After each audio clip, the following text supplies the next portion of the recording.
नमो अरिहंताणं नमो सिद्धाणं नमो आयरियाणं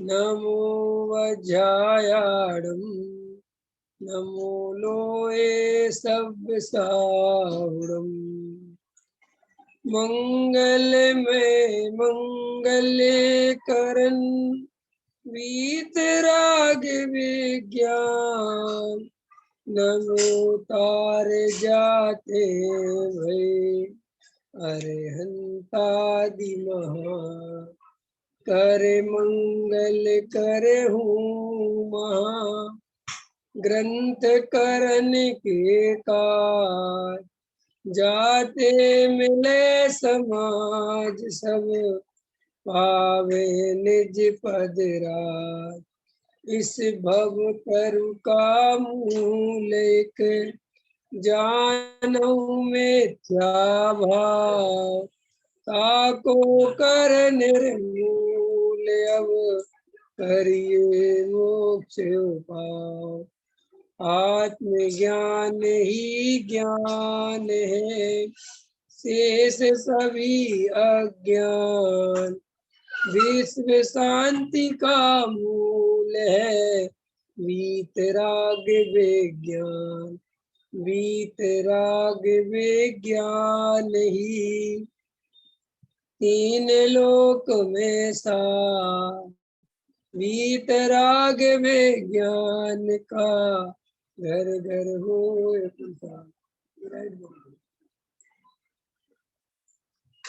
यहाँ सम्यक दर्शन का विषय चल रहा है। पृष्ठ क्रमांक 128। यहाँ यह बताया गया है कि एक गुण के साथ दूसरे गुण का पृथकत्व भेद न होने पर भी उनमें अन्यत्व भेद है। इसलिए एक गुण की सत्ता में दूसरे गुण की सत्ता नहीं है। इस प्रकार यह गाथा स्वयं में ही अभेदत्व और भेदत्व बतलाती है। प्रदेश भेद ना होने से अभेद है और गुण गुणी की अपेक्षा से भेद है। कोई भी दो वस्तुएं लीजिए, उन दोनों में प्रदेशत्व भेद है, किंतु एक वस्तु में जो अनंत गुण है उन गुणों में एक दूसरे के साथ अन्यत्व भेद है, पृथकत्व भेद नहीं है। देखो क्या कहते हैं, आत्मा में अनंत गुण है। तो आत्मा में अनंत गुण है, तो आत्मा में जो अनंत गुण है उनके प्रदेश तो एक ही है। जहाँ ज्ञान गुण है वहीं दर्शन गुण है, वहीं चारित्र गुण है, वहीं वीर्य गुण है, वहीं सुख गुण है। सारा गुण एक जगह एक आत्मा में है। लेकिन सब गुणों का अपना अपना कार्य है। एक गुण दूसरे गुण में इंटरफेयर नहीं करता। माने सम्यक दर्शन है वो श्रद्धा गुण की पर्याय है, ज्ञान है वो ज्ञान गुण की पर्याय है, चारित्र है वो चारित्र गुण की पर्याय है। तो किसी जीव को सम्यक दर्शन हो गया तो जरूरी नहीं है उसको उसी समय केवल ज्ञान हो जाए अथवा उसको सम्यक चारित्र हो जाए। माने जो उसका स्वरूप है वस्तु का, उसमें ऐसा स्वरूप है कि दो वस्तुओं के बीच में तो प्रदेश भेद है। जैसे मैं हूं और आप है, तो हमारे दोनों के बीच में तो प्रदेश भेद है। आपके प्रदेश अलग है, मेरे प्रदेश अलग है। लेकिन आत्मा के गुणों में प्रदेश भेद नहीं है, लेकिन अन्यत्व है। अन्यत्व है माने अन्य अन्य एक गुण दूसरे गुण रूप नहीं होता, एक गुण दूसरे गुण का कार्य नहीं करता, दोनों में स्वतंत्रता है। इन दो प्रकार के भेदों के स्वरूप को समझ लेने पर अनंत पर द्रव्यों का अहंकार दूर हो जाता है और पराश्रय बुद्धि दूर होकर स्वभाव की दृढ़ता हो जाती है तथा सच्ची श्रद्धा होने पर समस्त गुणों का स्वतंत्र मान लिया जाता है। पश्चात समस्त गुण शुद्ध हैं, ऐसी प्रतीति पूर्वक जो विकार होता है उसका भी मात्र ज्ञाता रहता है। समझ का यही अपूर्व लाभ है। इससे क्या कहते हैं कि साहब क्या लाभ होता है, तो समझाते हैं कि अनंत पर द्रव्यों का अहंकार टूट जाता है। अहंकार क्यों खड़ा होता है? अहंकार तब खड़ा होता है जब जीव को ऐसा लगता है कि मैंने कुछ किया, मैं कुछ कर सकता हूँ, मैंने घर बनाया, मैंने समाज का भला किया, मैंने मंदिर बनाया, मैंने बच्चों को पाला, इन सब बातों से हमारे अंदर अहंकार का निर्माण होता है। तो यहाँ पर समझाते हैं गुरुदेव कि अगर तुम्हें ये बात समझ में आ जाए कि जब अंतरंग में एक ही आत्मा के अनंत गुण हैं, वे जब एक दूसरे में कुछ नहीं करते, जब उनमें कुछ नहीं होता, तो फिर हम दूसरे द्रव्य के कर्ता धर्ता बनकर अहंकार का पोषण क्यों करें? हर जीव अहंकार का पोषण करना चाहता है। क्यों करना चाहता है? किस लिए अहंकार आता है? क्योंकि अंतरंग में हमें ऐसा लगता है कि मैंने कुछ किया है, और हमें ये बहुत पसंद है कि हम कुछ करें। हमें नहीं करने वाली बातें पसंद नहीं है। हमें ज्ञाता दृष्टा रहना पसंद नहीं है। हमें करना धरना पसंद है, हम कुछ करें, धर्म के नाम पर भी कुछ करें। तो इसलिए देखो यहाँ पर बहुत गहराई से समझाया कि अगर तुम्हें ये समझ में आ जाए कि सभी द्रव्य स्वतंत्र हैं, एक द्रव्य दूसरे द्रव्य का कर्ता धर्ता नहीं है, एक द्रव्य का दूसरे द्रव्य में कोई इंटरफेयर नहीं है, तो तुम्हें इससे कर्तृत्व का भूत उतरेगा, अहंकार नहीं होगा, और अहंकार नहीं होगा तो आनंद बढ़ेगा। सारे दुखों की जड़ क्या है? अहंकार।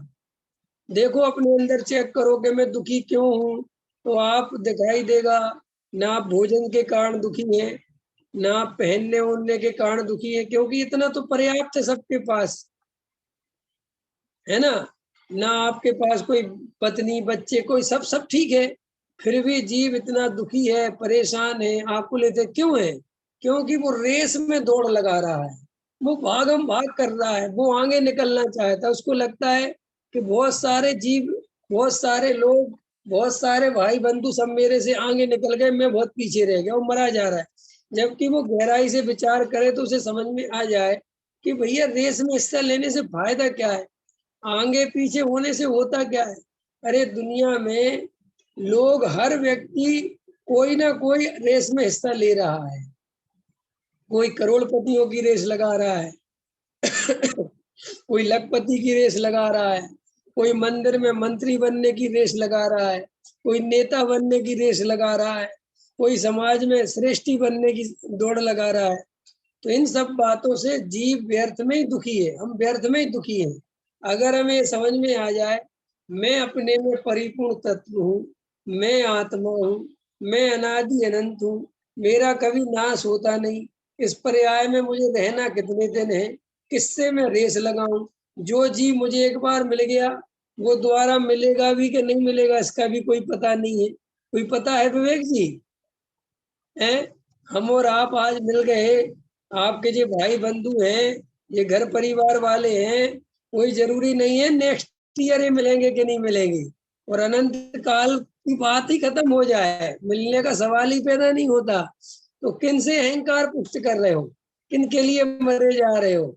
शांति से बैठ के मैं आत्मा हूँ, मैं ज्ञान स्वभावी जीव हूँ, जानना देखना कार्य है, आनंद से भरा पड़ा हूँ, मुझे किसी का कोई लेना नहीं, कोई देना नहीं, कोई लेने देने की व्यवस्था नहीं, कोई किसी का करता धरता नहीं, कोई किसी को सुखी नहीं कर सकता, कोई किसी को दुखी नहीं कर सकता।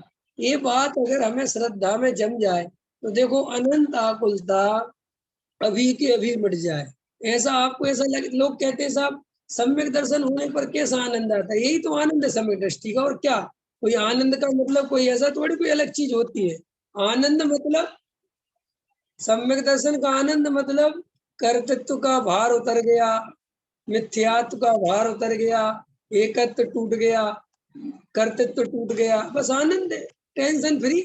क्योंकि सारा टेंशन कैसे होता है? कर्तृत्व से होता है। मुझे कुछ करके दिखाना है, करके दिखाना है कि नहीं दिखाना है, मेरे पास समय कम है, मुझे कुछ करके दिखाना है, मुझे 10 साल में इतना पैसा कमाना है। क्यों कमाना है? क्यों कमाना है इतना पैसा? कि मैं समाज वालों को, दुनिया को दिखा सकूं। ख्याल में है कि नहीं है? ये देखो बड़ी बड़ी शादी होती है, बड़े बड़े फंक्शन होते हैं, गृह प्रवेश होते हैं, ये सब क्यों होते हैं? क्या है ये सब अपनी संपदा का प्रदर्शन करने का उपाय है। और इसका कोई अन्य उपाय नहीं है। ये तो व्यर्थ की बात है कि हम सुख शांति के लिए कर रहे हैं, फलाने की कोई सुख शांति के लिए समाज वालों का क्या काम, खुद ही कर लो अकेले बैठ के शांति से। लेकिन दुनिया को पता कैसे चले कि हमारे पास माल है, हम भी कुछ बन गए हैं, हमने भी कुछ करके दिखा दिया है, ये रूप मद चाहिए, अच्छा सुंदर शरीर चाहिए। अरे कुछ नहीं रखा रे भाई, ये सारा बेकार पागलपन छोड़ो और शांति से आनंद से जीना सीखो। जो है जैसा है सो मस्त रहो, कुछ नहीं रखा। ये पर्याय में कुछ ऐसा है ही नहीं कि अपन पागल बने, कुछ दिन के समय की बात है, ये पर्याय छोड़नी है।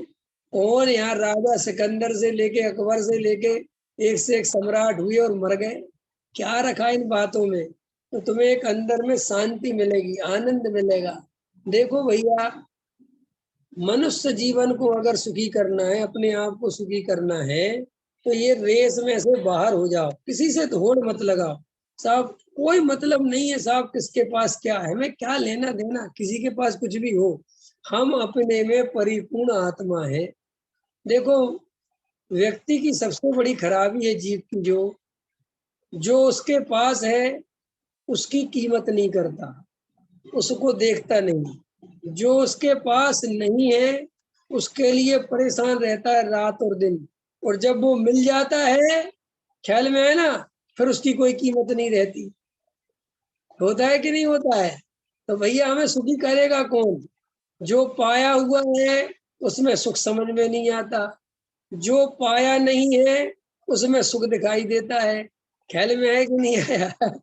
अब जो पाया नहीं है उसमें सुख दिखाई देता है तो दुख बना रहेगा, और जब वो पालेगा तो उसमें सुख दिखाई नहीं देगा, तो दुखी बना रहेगा, फिर कुछ और चीज में सुख दिखाई देगा। आप गहराई से, ये बातें गप नहीं है, ये बातें सत्य है। ये कोई मजाक नहीं चल रही है, कोई टाइम पास नहीं चल रहा है, ये अनंत आनंद लेने का मार्ग है। मस्ती, फुल एंजॉय। क्यों?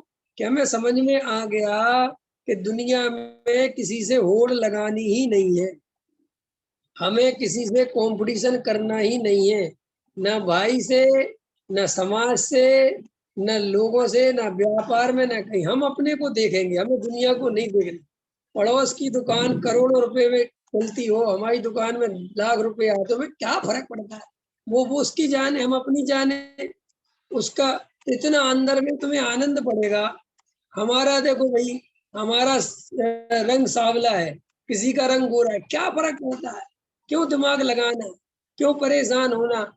अरे साहब, उनका साहब बहुत बढ़िया है। तो देखो, गुरुदेव ये बात समझा रहे कि तुम ये पराश्रय बुद्धि छोड़ो, ये अहंकार छोड़ो और आनंद से रहना सीखो। सब दुख मिटा लो अपने, कोई दुख नहीं। और एक बात, पहली बात तो ये है, दूसरा ये समझना, संसार में कोई सुखी हुआ ही नहीं, कोई सुखी होने का उपाय नहीं। 1 मिनट में सारा जीवन अनंत आकुलता में बदलते देर नहीं लगती। इसलिए तुम कभी भी संसार में रचने पचने की मत सोचो, एकत्र मत करो, गहराई से, शांति से आनंद लेते चलो। क्या आनंद लेना है? कि कोई किसी का करता धरता नहीं है, मैं परिपूर्ण ज्ञायक तत्व हूँ, मैं शुद्ध आत्मा हूँ, मैं जीव हूँ, ये शरीर संयोग साथी है, इनसे तो 100% मेरा कोई संबंध नहीं है। तो तुम्हें अंतरंग से रिलैक्स होएगा, आनंद होएगा। तो देखो क्या कहते हैं, और ये अहंकार को मिटा दो, कुछ नहीं रखा अहंकार पोषण करने में। देखो, सच्ची प्रशंसा वास्तव में सम्यक दृष्टि की होती है, मिथ्या दृष्टि की तो प्रशंसा भी नहीं होती। मिथ्या दृष्टि को तो झूठ फरेब की बातें मिलती हैं, झूठी प्रशंसा। तुमने मंदिर में 2 लाख रुपए दे दिए, इसलिए मंदिर वालों ने तुम्हारी प्रशंसा कर दी, उनको तुमसे कोई लेना देना नहीं है। ख्याल में आया कि नहीं आया? अगर तुम 2 लाख रुपए नहीं दोगे तो वे तुम्हारी कोई प्रशंसा करने वाले नहीं है। इसलिए उस प्रशंसा को अपनी प्रशंसा मत मानो, परेशान मत हो, निर्णय करके चलो कि भैया कुछ नहीं रखा, तुम्हें 2 लाख रुपए मंदिर में देना हो, गुप्त दान दे आओ, गरीब को दे आओ, विद्यार्थियों को दे आओ, गरीब आदमी के जिसके पास बेचारा परेशान उसको दे आओ, भोजन दिला दो उसको, 2 बोरा किसी गेहूं दिला दो। ख्याल में आया कि नहीं आया? लेकिन परेशान मत कर, किसी अहंकार के पोषण में जीवन बर्बाद मत करो। देखो क्या कहते हैं, प्रवचन सार के गे अधिकार में द्रव्य गुण पर्याय का वर्णन है। प्रत्येक गुण पर्याय गे है। आत्मा अपने समस्त गुण पर्याय का और अभेद स्वद्रव्य का ज्ञाता हो गया, यही सम्यक दर्शन है। सम्यक दर्शन के लिए क्या बता रहे गुरुदेव श्री कि भाई ये शरीर को भी मैं जानने वाला हूँ, संयोगों को भी जानने वाला हूँ, मोह राग देश के परिणामों को भी जानने वाला हूँ। मैं जानने वाले के अलावा और कुछ करने वाला नहीं हूँ। शरीर अपनी योग्यता से अपने काल में स्वयं समय में परिणमन करता है। संयोग अपनी योग्यता से अपना परिणमन करते हैं। मोह राग देश के परिणाम अपने काल में अपनी योग्यता से परिणमन करते हैं। मैं क्या करता हूँ? मैं कौन हूँ? कि मैं तो इन सब को जानने वाला ज्ञान स्वभावी आत्मा हूँ। मैं तो जानता हूँ। ऐसी प्रतीति, ऐसा श्रद्धान, ऐसी अनुभूति जिस जीव को होती है वो सम्यक दृष्टि जीव होता है, वो ज्ञानी होता है, वो धर्मात्मा होता है, वो मोक्ष मार्गी होता है, वो सिद्धों की श्रेणी में शामिल हो जाता है, उसको सम्यक दर्शन की प्राप्ति हो जाती है, उसके भव के अभाव का मार्ग खुल जाता है। क्लियर हो गई बात? इसलिए मैं कौन हूँ, प्रश्न जब भी खड़ा हो मैं कौन हूँ, तो मैं ये शरीर नहीं हूँ, मैं ये संयोग का कर्ता धर्ता नहीं हूँ। बताओ विवेक जी, शरीर का परिणमन कौन करा रहा है? जीव करा रहा है। ये पुद्गल अपनी योग्यता से परिणमन कर रहा है। पुद्गल अपनी योग्यता से परिणमन कर रहा है, ये शरीर नहीं करा रहा है परिणमन। तो भाई शांति से बैठ के विचार करो कि ये परिणमन किसमें हो रहा है, कौन कर रहा है। अपने अनुसार कुछ नहीं होता। 1% भ्रम तोड़ दो, तुम्हारा जरा सा उदय पलटेगा, सब तुम्हारी चालाकी रखी रह जाएगी। ये सब कर्मोदय की व्यवस्थाएं चल रही हैं, इसके कर्ता धर्ता मत बनो। भ्रम से अज्ञान से इसके कर्ता भोक्ता बनोगे तो महामिथ्यात्व का पोषण होगा। इसलिए मैं कर्ता धर्ता नहीं हूँ, शुद्ध नए वस्तु के शुद्ध स्वरूप का ज्ञायक हूँ। अतः जो शुद्ध नए का आश्रय करते हैं वे सम्यक अवलोकन करने से सम्यक दृष्टि है, तथा जो अशुद्ध नए का आश्रय करते हैं, ये अशुद्ध नए का आश्रय क्या है और शुद्ध नए का आश्रय क्या है? अशुद्ध नए का आश्रय माने मैं शरीर हूँ, मैं शरीर का कर्ता धरता हूँ, ये शरीर मेरा है, इनका करना धरना मेरा है, ये राग देश मैंने किया, इसका कर्ता धरता मैं हूँ। ये सब अशुद्ध नए का विषय है और इस अशुद्ध नए का आश्रय कर रखा है हमने अनादिकाल से। कब से कर रखा है? अनादिकाल से। इसलिए मिथ्यात्व का नाश नहीं होता। मन में ये प्रश्न करा करो कि अनादिकाल से मिथ्यात्व का नाश क्यों नहीं हुआ? आखिर ये मिथ्यात्व का नाश बना रहा, मिथ्यात्व बना रहा, इसका नाश नहीं हुआ तो कारण क्या है? तो वो कहते हैं कि अशुद्ध नए का आश्रय करने से वे सम्यक दृष्टि नहीं है। इसीलिए कर्म से भिन्न आत्मा को देखने वालों को शुद्ध अशुद्ध नए और व्यवहार नए अनुसरण करने योग्य नहीं है। अनुसरण करने योग्य नहीं का मतलब क्या है सचिन जी? अनुसरण करने का मतलब उपादेय मानने योग्य नहीं है। अनुसरण करने का मतलब ये नहीं है कि साहब व्यवहार करना नहीं चाहिए, नहीं, ये अर्थ नहीं है। व्यवहार तो अपनी भूमिका में हुए बिना नहीं रहेगा। समझ में? कसाई की मंदता होगी तो वे सारे बाहर की वृत्तिशील संयम क्रिया होगी, लेकिन उसको उपादेय नहीं मानना, उसको एकत्व नहीं करना। लोग शब्द नहीं समझ पाते। लोग कहते साहब अनुसरण नहीं करना चाहिए माने हमें व्यवहार छोड़ देना चाहिए। व्यवहार छोड़ा नहीं जा सकता। व्यवहार में उपादेय बुद्धि छोड़ी जा सकती है। अंतर समझ में आया क्या कहा मैंने? व्यवहार छोड़ा नहीं जा सकता, व्यवहार में उपादेय बुद्धि छोड़ी जा सकती है। ख्याल में आ गई बात कि नहीं आ गई? क्यों? जो लोग व्यवहार को हे कहते हैं वे भी आखिर पूजा पाठ करते हैं कि नहीं करते, मंदिर जाते हैं कि नहीं जाते, प्रक्षाल करते हैं कि नहीं करते, भक्ति करते हैं कि नहीं करते, स्वाध्याय में बैठते हैं कि नहीं बैठते, वे भी रात्रि भोजन का त्याग करते हैं, जमी कंद का त्याग करते हैं, सत्य व्यसनों का त्याग। तो ये क्या है? ये सब व्यवहार ही तो है। तो इसमें धर्म मानना, एकत्व करना, उपादेय मानना, ये मिथ्यात्व है। इसका होना मिथ्यात्व नहीं है। अंतर समझ में आ गया? इसलिए अनुसरण करने का अर्थ है कि उसमें उपादेय बुद्धि नहीं रखना। ठीक है। अब आगे कहते हैं, श्री अमृतचंद आचार्य देव ने समय सार गाथा 11 की टीका में यह स्पष्टता से कहा है। यहाँ ऐसा समझना चाहिए कि जिनवाणी स्यादवाद रूप है, प्रयोजन बस नय को मुख्य गौण करके कहती है। प्राणियों को भेद रूप व्यवहार का पक्ष अनादि काल से ही है। बोलो, सभी जीवों को व्यवहार नय का पक्ष अनादि काल से है कि नहीं? ये छावड़ा जी साहब ने लिखा है ये साहब। अमृतचंद आचार्य देव कह रहे हैं कि पक्ष है। क्यों है साहब? प्रश्न करना चाहिए, व्यवहार का पक्ष अनादि काल से क्यों है? क्योंकि व्यवहार ही दिखाई देता है, आत्मा दिखाई नहीं देता। हम मुनिराज के पास भी जाएंगे तो हमें मुनिराज की क्रियाएं दिखाई देंगी, मुनिराज का आत्मा दिखाई नहीं देगा।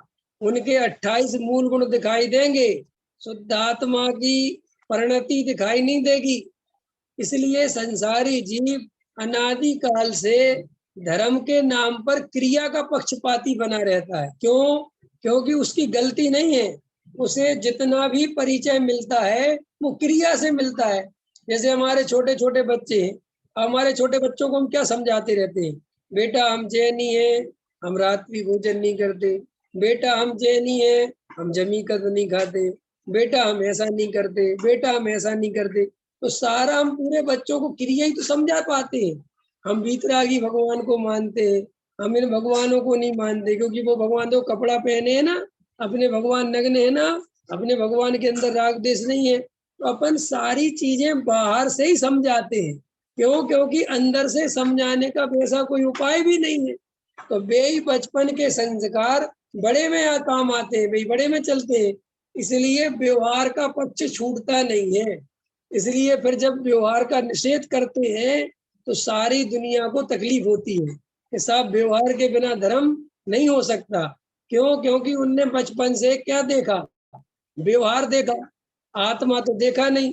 इसलिए व्यवहार का पक्ष आज से नहीं, अनादिकाल से है, अभी से नहीं है। और क्यों है?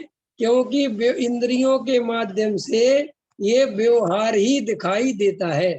ख्याल में आ गई बात? अब देखो, जिन वाणी में भी व्यवहार का उपदेश शुद्ध नय का हस्तावलंब समझकर बहुत किया है, किंतु इसका फल संसार ही है। अब व्यवहार का वर्णन जिनवाणी में क्यों किया? ऐसा सोचना चाहिए। भाई व्यवहार का वर्णन ज्यादा इसलिए करा गया है कि आत्मा के बारे में ज्यादा बोलने के लिए जगह ही नहीं है। जो कुछ बोलने का सारा काम है वो व्यवहार में है। सारा चरणानियोग व्यवहार, सारा प्रथमानियोग व्यवहार, सारा करणानियोग व्यवहार, और अध्यात्म में भी बहुत सारा व्यवहार ही है। क्योंकि शुद्ध नय का जो विषय शुद्धात्मा है उसका तो एक लाइन में काम हो जाता है, एकत्व विभक्त भगवान आत्मा का आश्रय लो, द्रव्य कर्म भाव कर्म नो कर्म से रहे शुद्धात्मा, वही आश्रय करने योग्य है। तो वही वो निश्चय ने तो 2 मिनट में खत्म हो गया कि नहीं हो गया? अब लेकिन मुनिराज कैसे 28 मूल गुणों का पालन करते हैं, मुनिराज की कैसी चर्या होती है, पंचगुण स्थान भर्ती के कैसी 11 प्रतिमाएं होती हैं, कर्म फिलोसफी कैसे काम करती है, ये सारा वर्णन, राजा महाराजाओं का, चक्रवर्ती का वर्णन, तीर्थंकर का वर्णन है ना, नारायण का वर्णन, प्रति नारायण का वर्णन, ये सब व्यवहार नय के कथन है। तो व्यवहार नय का तो भाई ज्यादा होना ही होना है। ख्याल में परमार्थ है कितना? नहीं समझ में आया? अरे शादी में भी हम जो शादी करते हैं, वास्तव में बताओ सचिन जी, असली शादी कितने मिनट में हो सकती है? है। जो शादी का मूल है वो 7 फेरे हैं, ख्याल में है कि वो पूजा और वो 7 फेरे। तो अगर वो ढंग से करी जाए तो आधा घंटा में काम खत्म, ख्याल में है कि नहीं है? लेकिन आज तक कोई शादी आधे घंटे में होती नहीं, ख्याल में है कि नहीं? 8-10 12 घंटे लगते हैं। तो वो सब 8-10 12 घंटे तो उपचार में जाते हैं, व्यवहार में जाते हैं, उसकी कोई वैल्यू नहीं है ही नहीं कोई वैल्यू। बोलो है क्या? अगर वो सारा उपचार किया जाए और 7 फेरे नहीं पड़वाए जाएं तो शादी मानी जाएगी? है, कोई नहीं मानेगा। और लड़के वाले आए और लड़की वाले का सारा माल पानी खा पी के बढ़िया सब आनंद से रह के 5-7 घंटे, और लड़का एकदम से बोल दे मैं तो फेरे नहीं करूंगा, मैं तो नहीं करना चाहता फेरे, तो क्या होगा? ख्याल में आएगी नहीं है कि वो व्यवहार धरा रह जाएगा सब। सबरे लोग कहेंगे अरे तुमने इतना बढ़िया भोजन कर लिया, सब कर लिया, अब क्या? अरे भाई मेन चीज तो रह गई, फेरे तो हुए नहीं।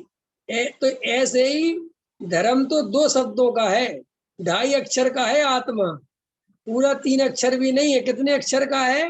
2.5 अक्षर का। और वो आत्मा का श्रद्धान, उसका नाम सम्यक दर्शन, उस आत्मा का ज्ञान, उसका नाम सम्यक ज्ञान, और उस आत्मा में लीनता, इसका नाम सम्यक चारित। हो गया, पूरा खत्म, ये सब हो गया, सिद्ध बन गया जीव। इतनी सी बात करनी है मूल तो। लेकिन चूंकि 4 गतियों में जीव घूम रहा है, निगोद से लेके देवगति की अवस्थाओं का वर्णन, जीव के राग देश का वर्णन, शरीर 5 प्रकार के शरीर है नहीं सब दुनिया भर का, इनका वर्णन ख्याल में आया कि नहीं आया? तो वो व्यवहार खड़ा होता चला जाता है और बेचारा ये जीव इस व्यवहार में उलझ के रह जाता है कि नहीं रह जाता? मूल बात भूल जाता है। लोग ऐसे ऐसे प्रश्न करते हैं, मैं तो देखता रहता हूँ, ग्रुपों में भी देखता रहता हूँ, साहब मनुष्यों की संख्या कितनी है, फलाने वहां ये लिखा है, वहां ये लिखा है, वहां ये लिखा है, वहां ये लिखा है, सब वहां पे दीपों में जो सब पानी ऐसा भरा हुआ है, वो ऐसा भरा हुआ है, इस कलर का है कि उस कलर का है। देखे तुमने लोग के नहीं देखे हैं?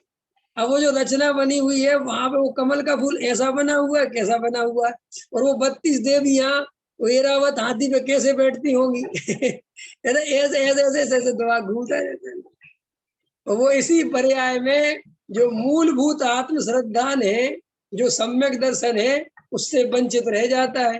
कितने लोग चरणानियोग के ग्रंथों में उलझ के रह जाते हैं, कितने लोग करणानियोग में उलझ के रह जाते हैं, कितने लोग वाद विवाद में उलझ के रह जाते हैं, ये सही है गलत, ये सही है गलत। कोई भी जीव शांति से बैठ के तत्व विचार नहीं करता। ख्याल में आया कि नहीं आया? ऐसी बातें ऐसी करते हैं लोग, ऐसा लगता है कि लोगों की क्या हालत है। विचार करो तो समझ में आता है। कई लोग ऐसे बातें करते हैं, सब जगह अपने विद्वान होने चाहिए, सब जगह अपने अपने आदमी होने चाहिए ताकि अपना सिक्का जम सके ख्याल में कौन सा सिक्का जमाना है? क्या करना है तुम्हें? है बोलो। सब सब संस्थाओं में अपना आदमी होना चाहिए, क्या क्या चाहते हो तुम? है तो युद्ध लड़ना चाहते हो क्या? कोई युद्ध की तैयारी चल रही है क्या? अरे भाई, अपना आत्म कल्याण अपने को ही करना है। कोई संस्था, कोई मंदिर, कोई पंडित, कोई विद्वान, कोई महाराज, कोई साधु, कोई नहीं करने वाला। मेरा आत्म कल्याण मुझे स्वयं ही करना है। अगर मैं लाखों रुपए मंदिर में दे दूं तो मंदिर वाले मुझे सम्यक दर्शन नहीं दे देंगे। सम्यक दर्शन तो मुझे स्वयं ही लेना पड़ेगा। ऐसा निर्णय जो जीव करेगा उसे सम्यक दर्शन मिलेगा। और जो जीव भरपूर सुखी कर दोगे तुम, यह सोचे सन्मुख खड़ा रहा। अगर ऐसी मान्यता रखोगे तो जीवन में कुछ होने वाला नहीं। ना तुम्हें विवेक जी सम्यक दर्शन दे सकते हैं और ना कोई महाराज जी सम्यक दर्शन दे सकते हैं। सम्यक दर्शन तो खुद ही लेना पड़ेगा। देखो भाई, बहुत गहराई से विचार करने का अवसर हमें और आपको मिला है। ये अवसर चूकना ही ना, गलती मत कर देना। बात ये नहीं है, कभी कभी कई गलतियों की सजा माफ हो जाती है और उसकी ज्यादा सजा नहीं भोगनी पड़ती। लेकिन अगर तुमने इस पर्याय में सम्यक दर्शन का पुरुषार्थ नहीं किया तो भाई साहब तुम्हें इतना लंबा काल इस गलती की सजा भोगनी पड़ेगी कि तुम खुद कल्पना नहीं कर पाओगे कि मैंने क्या कर दिया है। अंतर समझ में आया कि नहीं आया? इसलिए सावधान होकर गंभीरता से इस आत्मा का श्रद्धान करो, अपने को आत्मा मानो, शरीर संयोगों में से एकत्व तोड़ो, उसमें उपयोग ज्यादा मत लगाओ, उपयोग अपनी आत्मा में लेके आओ। अंतर समझ में आ रहा कि नहीं आ रहा? प्रमोद जी समझ में आ रहा है? पंकज जी हैं? ख्याल में आ रहा है भैया? महेंद्र जी ख्याल में आया कि नहीं आया? हैं? आपके आगे नाम के आगे महेंद्र जी लिखा है, मुझे आपसे परिचय नहीं है इसलिए महेंद्र जी बोल दिया। क्लियर हो गई बात? समझो भैया, ये दुर्लभ पर्याय है, ये किसी के जीवन को खुश करने के लिए नहीं मिला। तुम्हारे बेटे को तुम खुश नहीं कर सकते, सुखी नहीं कर सकते, वो अपने उदय के अनुसार होगा जो उसका होगा। तुम अपना भाव व्यर्थ में बर्बाद नहीं करना, मोह में परेशान मत होना। क्यों इतना मोह लगाना, क्यों परेशान होना? देखो लोग कैसे मोह में फंसे रहते हैं। वे एक संस्था में ट्रस्टी है तो वे आगे की तैयारी ये करते हैं कि संस्था का ट्रस्टी अब हमारा बेटा बन जाए। ख्याल में आया कि नहीं आया? चाहे उनका बेटा योग्य हो और चाहे नहीं हो, और वो बेटा पूरी संस्था बर्बाद कर देगा कि नहीं कर देगा? है? कांग्रेस पार्टी अपने सामने दिखाई देती है कि नहीं? एक पुत्र मोह के चक्कर में पूरी पार्टी बर्बाद होगी, है ना? ऐसे ही बड़ी बड़ी संस्थाएं, इनके जो अधिष्ठाता बन जाते हैं, ये पुत्र मोह के चक्कर में बिल्कुल देखते हैं कि हमारा बेटा इस योग्य नहीं है तो भी उसी को सर्वोसर्वा बनाना चाहते हैं, चाहे वो संस्था बर्बाद हो जाए। ख्याल में आया कि नहीं आया? अंतर समझ में आया कि नहीं आया? तो भैया गहराई से विचार करना कि ये सब मुझे दूसरों के जीवन के भाव के अभाव का काम अपने लिए करना है, जगत के जीवों की चिंता नहीं करनी। जगत के जीवों की जिसकी होनहार जैसी होगी वैसा हो जाएगा।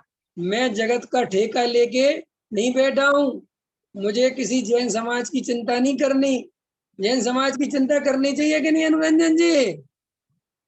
अरे तुम जैन समाज की कह रहे हो, मैं कह रहा हूँ अपने बेटे की चिंता नहीं करनी चाहिए। जैन समाज तो बहुत दूर है।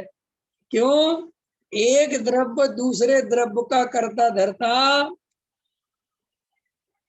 कोई किसी का करता धरता, तो भैया जब कोई किसी का करता धरता नहीं है तो मैं अपने माथे पर भार क्यों रखूं? जब सर्वज्ञ भगवान ने पंचम काल में 2000 वर्ष तक, 21,000 वर्ष है ना, इसके अंत तक सब देखा है, जो होना है, प्रभावना जितनी होनी है, जैन धर्म जब तक जो चलना है, जैसे चलना है, चलेगा कि नहीं चलेगा? तुम चिंता क्यों करते हो? सब चलेगा, तुम्हारे ऊपर कुछ नहीं। तुम तो अपना कल्याण करो, तुम तो अपना सम्यक दर्शन लो, जगत की चिंता बिल्कुल छोड़ दो। 1% भी मत सोचो मंदिर का क्या होगा, मंदिर की देखरेख कौन करेगा, सब होगा। तुम सिर्फ अपने सम्यक दर्शन की प्राप्ति करो, और अगर तुम्हें सम्यक दर्शन की प्राप्ति हो गई तो तुमसे बढ़िया प्रभावना कोई नहीं करेगा। और अगर तुम्हें सम्यक दर्शन नहीं हुआ तो तुम मर जाना प्रभावना के नाम पर, 1 रुपए की प्रभावना नहीं कर पाओगे। क्लियर हो गई बात? चलो तो देखो क्या कहते हैं, जिन वाणी में व्यवहार का उपदेश शुद्ध नय का हस्तावलंब समझकर बहुत किया है, किंतु इसका फल संसार ही है। शुद्ध नय का पक्ष तो कभी आया ही नहीं और इसका उपदेश भी विरल है। देखो क्या कहते हैं, एक तो व्यवहार नय पूरी जिनवाणी में जगह जगह है, शुद्ध नय का उपदेश बहुत कम है, शुद्ध नय का उपदेश देने वाले बहुत कम है। सारी दुनिया में मंदिर बनाओ, धर्मशाला बनाओ, दान दो, व्रत करो, शील संयम का पालन करो, झूठ मत बोलो, चोरी मत करो, ये मत करो, वो मत करो, ये मत खाओ, वो मत खाओ, यही उपदेश देने वाले हैं। अंदर समझ में आया? एक त्रिकाली ध्रुव भगवान आत्मा का सच्चा उपदेश देने वाले तो जगत में दिखाई नहीं देते। ख्याल में आया कि नहीं आया? जो सच्चा उपदेश देने वाले दिखाई देते हैं उनको समझने वाला कोई दिखाई नहीं देता। इसलिए हे भाई, तुम तो अपने आत्म कल्याण की दृष्टि रखो, जगत को जो करना है करने दो। इससे उपकारी श्री गुरु ने शुद्ध नय का ग्रहण फल मोक्ष जानकर इसका उपदेश मुख्यता से दिया है कि शुद्ध नय भूतार्थ है, सत्यार्थ है। इसका आश्रय करने से सम्यक दृष्टि हुआ जा सकता है। इसे जाने बिना जहां तक जीव व्यवहार नय में मग्न है, वहां तक आत्मा को श्रद्धा ज्ञान रूप निश्चय सम्यक नहीं हो सकता। इस प्रकार आशय समझना चाहिए। क्या कहते हैं कि जो जीव व्यवहार नय में मग्न है, इसकी व्याख्या करो विवेक जी। व्यवहार नय में मग्न है, व्यवहार नय में मग्न है कर समझते हो? सुबह पूजा कर रहा है, प्रक्षाल कर रहा है, आधा घंटा स्वाध्याय कर रहा है, फिर आगे अपने व्यापार में लग गए, शाम को 7-8 बजे फिर मंदिर में दर्शन कर रहा है, भक्तांबर जी का पाठ पढ़ा है, आलोचना पाठ पढ़ा है, रात को 9 बार नमोकार मंत्र पढ़ा, सो गए, अष्टमी चतुर्दशी को हरि नहीं लेते। ख्याल में है ना? 10 लक्षण में तो उपवास करते हैं और तत्व विचार में कोई उपयोग नहीं लगाते। मैं शुद्धात्मा हूँ इस तरफ ध्यान नहीं देते। ये कहलाते हैं व्यवहार में मग्न है। देखो बाहर से वो जीव धर्मात्मा दिख रहा है कि नहीं दिख रहा है? आप कहोगे कि आपने तो इतना बढ़िया वर्णन किया, हमारे मुंह में तो लालच आ गया, पानी आ गया। साहब कितना बढ़िया व्यक्ति है, सुबह प्रक्षाल में जाता है, स्वाध्याय सुनता है, शाम को मंदिर जाता है, प्रक्षाल स्वाध्याय सुनता है, नमोकार मंत्र का जाप करके सोता है, अष्टमी चतुर्दशी हरि नहीं लेता है, एकासन करता है, 10 लक्षणी व्रत पालता है, हैं? और आप कह रहे साहब, ये कह रहे साहब ये व्यवहार में मग्न है। कि व्यवहार में मग्न क्यों है? क्योंकि ये जीव तत्व विचार नहीं करता। व्यापार में जाता है तो व्यापार में मग्न हो जाता है, मंदिर में जाता है तो मंदिर में मग्न हो जाता है, पूजा भक्ति में जाता है तो वहां मग्न हो जाता है। कुछ विचार करने का अवसर नहीं है कि मैं करता धरता हूं कि नहीं, ये पूजा किसने करी, ये व्यापार किसने किया, ये व्रत नियम किसने पाले। ऐसा कोई विचार करने की फुर्सत नहीं है। खाली वो तो क्रिया को ढोता है, करता रहता है बिना सोचे समझे। समझ में आ गए ना? तो इस तरीके से बहुत संसारी जीव तुम्हें व्यवहार में मग्न दिखाई देंगे। वे जीव कोई विचार करने को राजी नहीं है। और ऐसा मत समझना कि किसी और की बातें कर रहे हैं। ऐसी स्थिति हमारी स्वयं की है कि हमारी साहब खुद की क्यों है? क्योंकि हम भी कहीं ना कहीं अपने पूजा पाठ में, अपने स्वाध्याय में संतुष्ट हो रहे हैं। हमें तत्व विचार करने की फुर्सत नहीं है। हमें ये देखने की फुर्सत नहीं है कि मैं ज्ञाता हूं कि मैं करता हूं, मैं जानता हूं कि मैं करता हूं। ये फुर्सत नहीं है। अपना रूटीन वर्क सेट है और ये रूटीन वर्क करते करते जिंदगी निकल जाएगी विवेक जी। सुबह 11 बजे खोलोगे, रात के 9 बजे बैठोगे, फिर सो जाओगे थक के, फिर अगले दिन फिर वो पता ही नहीं चलेगा ये जिंदगी कब हो गई पूरी, पता ही नहीं चलेगा। फिर बीच में 2-4 दिन की छुट्टी मिली तो घूम के आ जाते हैं, किसी तीर्थ पे चले जाते हैं। अवसर कहाँ मिलेगा सोचने का? और ये उपयोग खाने के लिए फौज तो अपन ने पाल ही रखी है, हैं? पापा छोड़ो, ये स्वाध्याय बहुत हो गया, ख्याल में हमारी सुनो। और पापा 2 दिन की छुट्टी है, चलो घुमाने ले चलो। जाओ भैया भागो। तो आचार्य भगवंत कहते सुन, तू एक तो कर्मों से घिरा है सो अलग, और साथ में तूने ये 9 कर्म और पाल रखे हैं, समझ में ना, मोह के कारण।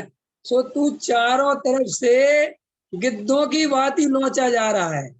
किसकी भांति? गिद्ध गिद्ध देखे कि नहीं देखे? हैं? विवेक जी, देखा है तुमने गिद्धों को नोचते हुए? जब हम गांव में रहते थे तो हम लोग तालाब तरफ खेलने जाते थे, मुझे आज भी याद है।